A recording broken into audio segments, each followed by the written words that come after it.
আবু হুরায়রা রাদিয়াল্লাহু তাআলা আনহু বলেন, রাসূল সাল্লাল্লাহু আলাইহি ওয়াসাল্লাম বলেছেন, ইন্না মিন আশরাতি শাআ, নিশ্চয় কিয়ামতের লক্ষণ, ইরফাল ইলম, এক, বিদ্যা উঠে যাবে, দুই, ওয়াকসুরাল জাহাল, মূর্খতা বেড়ে যাবে, তিন, ওয়াকসুরা জেনা, জেনা বেশি হয়ে যাবে, চার, ওয়াকিলার রেজাল, পুরুষ কমে যাবে, পাঁচ, ওয়াকসুরা নিসা, মহিলা বেশি হয়ে যাবে, হাত্তা এখন আলে খামসিনা ইমরাল কাইমুল ওয়াহিদ, একজন পুরুষের অধীনে থাকবে 50 জন নারী।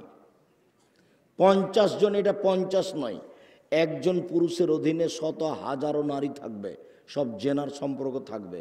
এইখানে এই বৈঠকে এমনও কত যুবক আছে যার শত নারীর সাথে জেনার সম্পর্ক আছে।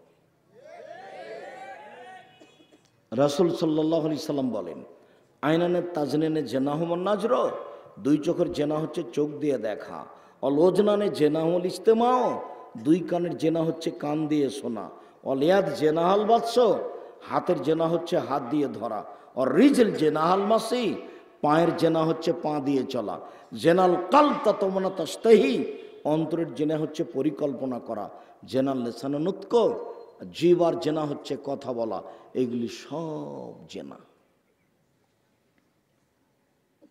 আপনি আমার দিনী ভাই, এই ছেলে তোমাকে বলছি, শোনো, তুমি একটা কথা মনে রেখো, দেখো মোবাইলে যেসব মেয়েকে তুমি দেখছো এর কিন্তু বিচার হবে।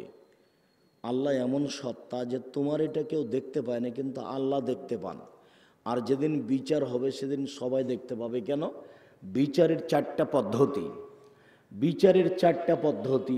এক, সবার হাতে খাতা দেওয়া হবে, আরবি ভাষাতে থাকবে লিখা, তুমি আরবি জানলেও পড়তে পারবা, না জানলেও পড়তে পারবা। দেখবে আর বলবে, মালে হাজাল কিতাব লাইগাদের সাগিরতলা কবিরা, কি আশ্চর্য ধরনের বই, জীবনের ছোট কথাও লেখা আছে, বড় কথাও লেখা আছে। আপনি আরবি পড়বেন আর বলতে পারবেন, তার মানে সব পাপ আপনাকে নিজে পড়তে হবে, নিজে আবার পড়তে হবে বিচারের মাঠে। দুই, সব পাপ দেখতে পাবেন। আল্লাহ বলছেন, মিসকালা যাররাতিন খাইরাইয়ারা মিসকালা যাররাতিন শাররাইয়ারা, বিন্দু মাত্র যদি পাপ করে থাকেন সেটা আপনি দেখতে পাবেন। দেখার পদ্ধতি আল্লাহ রাসূল বলছেন, এনজুরু আইমানা মিনহু, সে তার ডান দিকে লক্ষ্য করবে, ফায়ারা মা কাদ্দামা মিন আমালিহি, পুরো জীবনের সব কর্ম দেখতে পাবে ডান দিকে তাকানোর সাথে সাথে। সময় এনজুরু আসআমা মিনহু, তারপর বাম দিকে লক্ষ্য করবে, ফায়ারা মা কাদ্দামা মিন আমালিহি, পুরো জীবনে যা করেছে সব কিছু বাম দিকে দেখতে পাবে। তার মানে আপনাকে দেখানো হবে সে পাপ। পৃথিবীর সব মানুষকে তার পাপ নাকি দেখানো হবে। এটা হলো 2 নম্বর পদ্ধতি।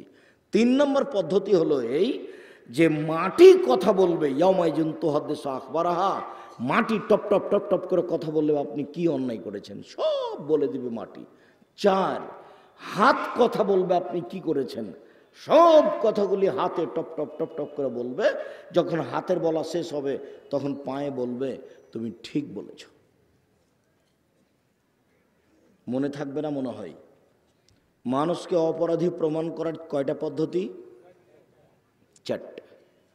সম্মানিত দিনী ভাই বোন, আমরা আপনাকে আন্তরিকভাবে আজকের অতি অল্প সময়ের বক্তব্যে যেটা আমি জোরালোভাবে অনুরোধ জানিয়েছি সেটা আপনি মনে রাখবেন।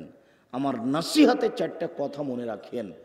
1, 5 ওয়াক্ত সালাত, কোনোদিন 5 ওয়াক্ত সালাত থেকে দূরে থাকিয়েন না।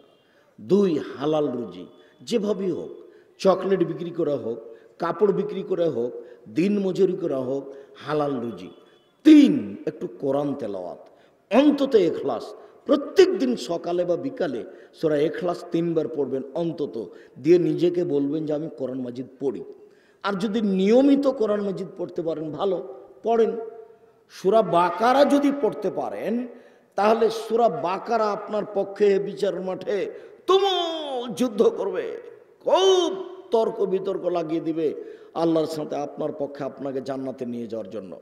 সূরা বাকারা আর সূরা আলে ইমরান, আল্লাহ নবী বলছেন, সূরা বাকারা পড়তে পারে না অলস মানুষ, সূরা বাকারা পড়তে পারে না অলস মানুষ, সূরা বাকারা পড়ে না যে তার বরকত হবে না, সূরা বাকারা পড়ে না যে তার বরকত হবে না, সূরা বাকারা পড়তে পারে না যে সে ক্ষতিগ্রস্ত হলো, সূরা বাকারা পড়তে পারে না যে সে ক্ষতিগ্রস্ত হলো।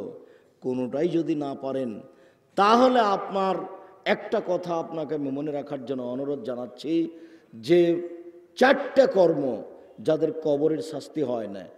1, জুমার দিন মারা গেলে কবরের শাস্তি হয় না। 2, শহীদ হলে কবরের শাস্তি হয় না। 3, পেটে ব্যথায় মারা গেলে কবরের শাস্তি হয় না।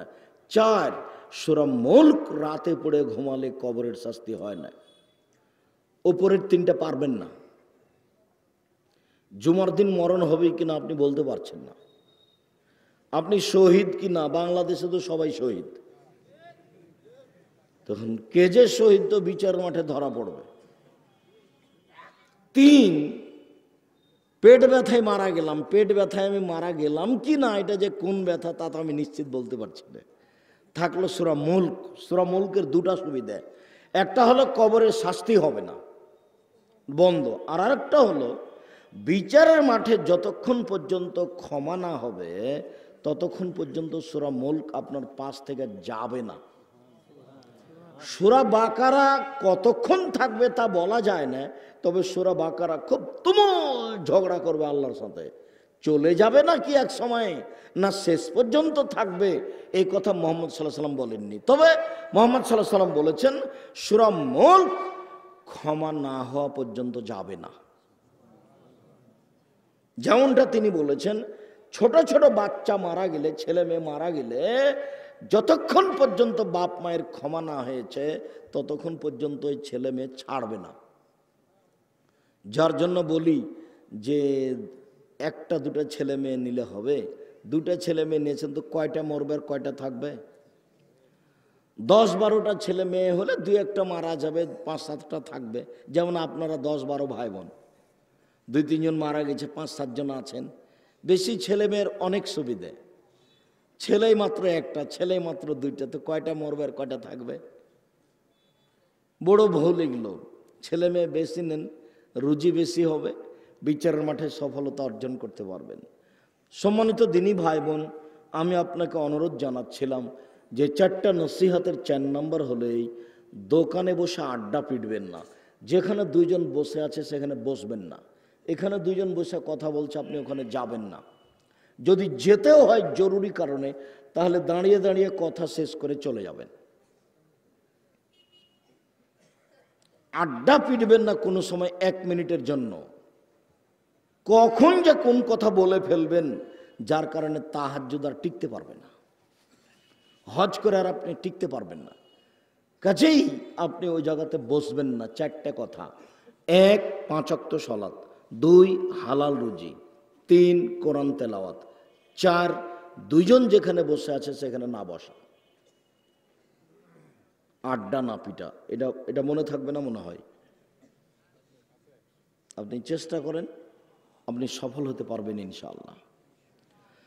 রাসূল সাল্লাল্লাহু আলাইহি ওয়াসাল্লাম বলেন, পৃথিবীর মানুষ মনে রেখো, নেশাদার দ্রব্য পান করা এমন একটা জিনিস, এমন একটা পাপ, কেউ যদি একবার নেশাদার দ্রব্য পান করে 40 দিন আল্লাহকে রাজি করতে পারবে না।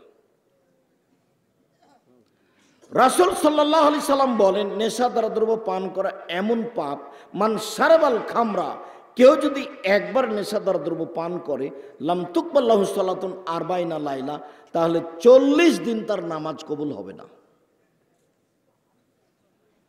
এরকম পাপ দুনিয়াতে নেই। রাসূল সাল্লাল্লাহু আলাইহি সাল্লাম বলেন, সারবুল খামরি কা আবেদ ওয়াসানিন, নেশাদার দ্রব্য পান করা হচ্ছে মূর্তি পূজার মতো পাপ। সরস্বতী, ভগবতী, কালী, দুর্গা এদের পূজা করলে যেমন পাপ হয়, নেশাদার দ্রব্য পান করলে তেমন পাপ হয়। রাসূল সাল্লাল্লাহু আলাইহি সাল্লাম বলছে, কোনো পাপকে এভাবে মিলানো নেই। চুরি হোক, জেনা হোক, ডাকাতি হোক, সুদ হোক, ঘুষ হোক, কোনো পাপকে এইভাবে উল্লেখ করা হয়নি যেটা নেশাদার দ্রব্যকে বলা হয়েছে।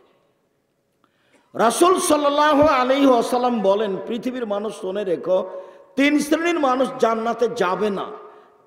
1, মধুমিলুল খামর, যারা নিয়মিত বিড়ি, তামাক, জর্দা, সিগারেট, গুল, নেশাদার দ্রব্য খায়, পান করে, তারা জান্নাতে যাবে না।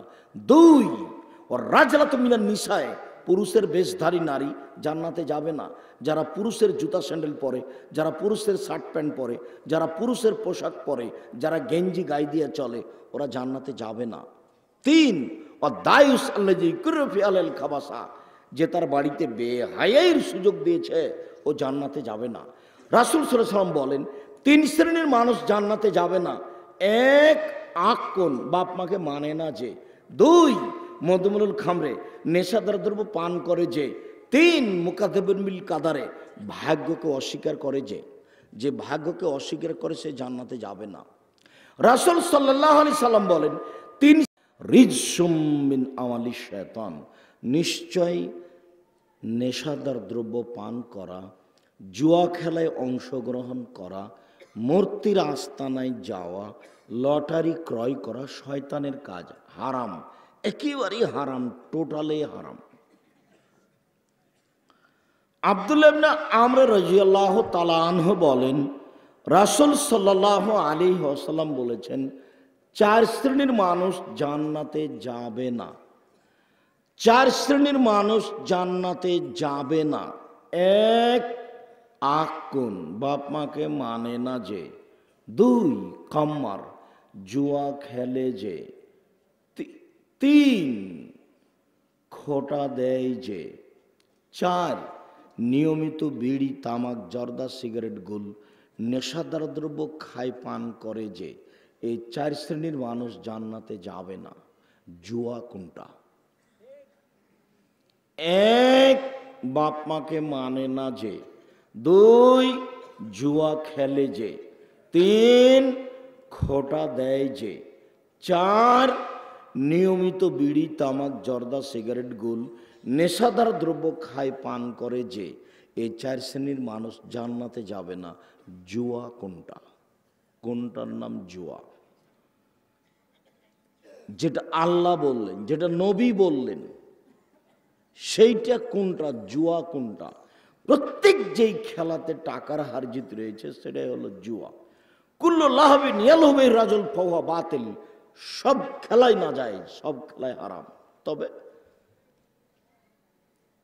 1, রামিয়া হবে কৌশে, তীর নিয়ে খেলা। তীর নিয়ে মানে যুদ্ধের জন্য প্রস্তুতি নেওয়া, এইটা খেলা যায়। ও তাদিবা হবে এমরাতেহি, স্ত্রীর সাথে খেলা, যুদ্ধের প্রশিক্ষণ নেওয়া, এই 3টা খেলা যায়। এছাড়া পৃথিবীতে সব খেলাকে আল্লাহর নবী বাতিল বললেন, না যায়, হারাম বললেন। তিনি নিজে তার স্ত্রীর সাথে খেলায় প্রতিযোগিতায় নেমেছেন। একদিন স্ত্রীর সাথে দৌড়ালেন, তাতে আয়েশা হয়ে গেলেন জয়ী আর তিনি হলেন পরাজয়ী। আরেকদিন অনেকদিন পরে দৌড়ালেন, তখন আয়েশা রাদিয়াল্লাহু তাআলা আনহা হলেন পরাজয় আর মুহাম্মদ সাল্লাল্লাহু আলাইহি ওয়াসাল্লাম হয়ে গেলেন জয়ী। প্রতিযোগিতা। আবার আল্লাহ রাসূল বলছেন মাল্লাইভাবে নারদেশির ফাঁকা দাঁতখালা ইয়াদাহু ফি দামে খিনজির, কেউ যদি বসে বসে সময় কাটে এমন খেলায় অংশগ্রহণ করে যেমন চৌসার, ছক্কা, লুডু, দাবা, পাঞ্জা, ক্যারামবোর্ড, তাস, গেমস, আরও যত খেলা জন্ম নিয়েছে কিয়ামত পর্যন্ত যত জন্ম নিবে, বসে বসে চলে, সময় নষ্ট হয়, শরীর চর্চা হয় না, এমন খেলায় যদি কেউ অংশগ্রহণ করে তাহলে সে তার হাতকে শোরের শুকুরের রক্তের মধ্যে ডুবিয়ে দিল। হাদিস মুসলিম। চৌসার, ছক্কা, লুডু, দাবা, পাঞ্জা, ক্যারামবোর্ড, তাস, গেমস, যত খেলা আছে এসব খেলায় যে অংশগ্রহণ করে সে তার হাতকে শোরের শুকুরের মধ্যে রক্তের মধ্যে ডুবিয়ে দিল। তুমি যদি আসলেই মুসলমানের বাচ্চা হও, তোমার যদি গায়ে রক্ত থাকে, তাহলে আজকে গিয়ে ব্ল্যাকবোর্ডটার উপরে লাথি মেরে ভেঙে ওকে আগুন দিয়ে জ্বালিয়ে দিয়ে ঘুমাবা। আর যদি না করো তাহলে তুমি বলিয়ে যে আমি মুনাফেক, আমি বক্তব্য শুনি, মানি না। বলবে যে আমি মুনাফেক। সকালে হাঁটবার বলবে আমি মুনাফেক, আমি বক্তব্য শুনি, মানি না। এ পাড়া থেকে ওই পাড়া যাবে আর বলবে আমি মুনাফেক, আমি বক্তব্য শুনি আমি মানি না, আমি মুনাফেক, এভাবে বলবা।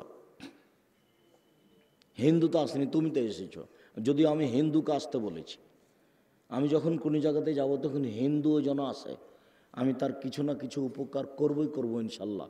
বিশ্বাস করো আল্লাহর কসম, বিশ্বাস করো আল্লাহর কসম, আমি 32 বছরে কোনোদিন অপ্রয়োজনীয় বাক্য বলিনি। 32 বছরে আমি কোনোদিন কেসা কাহিনী বলিনি। 32 বছরে আমি কোনোদিন সরকার বিরোধী বক্তব্য দিইনি। 32 বছরে আমি কোনোদিন কারোর বিরুদ্ধে কথা বলতে যাইনি। 32 বছর আমি কোনোদিন মানুষের কাছে পথ খরচ পাতেও চাইনি। 32 বছর আমি কোনোদিন নিজের পরিচয় দিইনি। আমাকে যখন চাপ দিয়ে বলেছে যে বিজ্ঞাপন পোস্টারে কি লিখবো, তখন আমি বলেছি আমার নাম আব্দুর রাজ্জাক আর আমার বাপের নাম ইউসুফ, বাপ বেটা মিলে আব্দুর রাজ্জাক বিন ইউসুফ।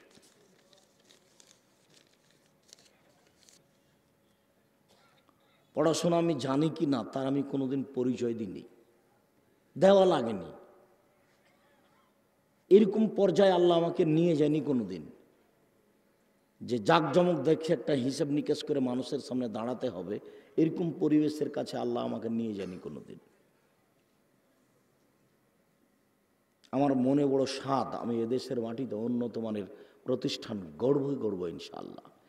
সেটাই জামিয়া সালাফিয়া ডাঙ্গিপাড়া পবা রাজশাহী 26 বিঘা জমির উপরে অবস্থান করে। সেখানে একটা মসজিদ আছে 90% জমির উপরে, যার একতলাতে 3000 মানুষ সালাত আদায় করতে পারে, যার 4 তলার কাজ চলছে। আপনার বাড়ির পাশে যেটা জামিয়া সালাফিয়া ডাঙ্গিপাড়া পবা রাজশাহী, এখানে প্রায় 2000 ছেলে পড়াশোনা করে, 850-900 মেয়ে পড়াশোনা করে এখানে, যার সম্মেলন হচ্ছে 22-23 ডিসেম্বর। কোনো লোককে নামানো হবে না, কাউকে উঠানো হবে না। শিরক মুক্ত প্রতিষ্ঠান জামিয়া সালাফিয়া, বিদাত মুক্ত প্রতিষ্ঠান জামিয়া সালাফিয়া, দল মুক্ত প্রতিষ্ঠান জামিয়া সালাফিয়া, সংগঠন মুক্ত প্রতিষ্ঠান জামিয়া সালাফিয়া, একমাত্র আল্লাহকে সন্তুষ্ট করার জন্য নিঃস্বার্থপর প্রতিষ্ঠান জামিয়া সালাফিয়া, যেখানে প্রায় 250 জন শিক্ষক শিক্ষিকা আছে সব মিলে, যাদের প্রতি মাসে বেতন লাগে প্রায় 30 লক্ষ।